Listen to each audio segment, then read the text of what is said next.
संदर्भामध्ये आम्ही सर्वोच्च न्यायालयामध्ये, कारण आरक्षणाच्या बाबतीत जर पिटिशन करायचं असेल तर ते सर्वोच्च न्यायालयामध्ये करावं लागेल. हायकोर्टामध्ये ते पिटिशन एंटरटेन होऊ शकणार नाही. त्या संदर्भामध्ये सुद्धा आम्ही विचार करतो आहे. जर वेळ पडली तर सर्वोच्च न्यायालयामध्ये जाण्याची सुद्धा आमची तयारी आहे. आम्ही सर्व उमेदवार मिळून या संदर्भामध्ये सर्वोच्च न्यायालयामध्ये पिटिशन दाखल करू आणि निवडणूक निर्णय अधिकारी आणि जिल्हाधिकाऱ्यांनी जे दिशाभूल केली आमची आणि जे काही त्यांचं कामकाज जे होतं ते पक्षपातीपणाचं होतं, त्या संदर्भामध्ये सुद्धा आम्ही आयोगाकडे तक्रार करतो आहे. आणि जर कारवाई झाली असेल, आमचं तर म्हणणं आहे सीसीटीव्ही फुटेज जिल्हाधिकाऱ्यांनी द्यावं.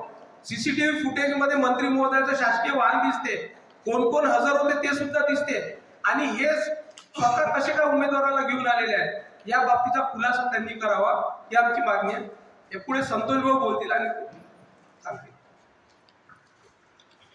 यवतमाळ नगर परिषद 2025च्या संदर्भामध्ये ज्या काही घडामोडी घडल्या, ज्याच्यामुळे त्रास झाला सगळ्या उमेदवारांना, ते उद्याचं यवतमाळ घडण्याचं स्वप्न पाहिलेलं आहे. त्यांना कशा पद्धतीने त्रास होत आहे आपल्यासोबत विषद केलं. प्रशासनाचे जे काही चुकीचे धोरणं म्हणा किंवा निवडणूक आयोगाचा गोंधळ म्हणा किंवा अधिकाऱ्यांचा गोंधळ आणि झालेला त्रास याबद्दल विस्तृत माहिती संबंधित ॲडव्होकेट जयभाऊ चव्हाण यांनी दिलेली आहे.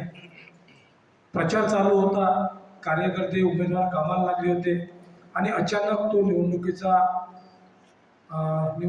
विधान आपला त्यांचा पत्र हाती आलं.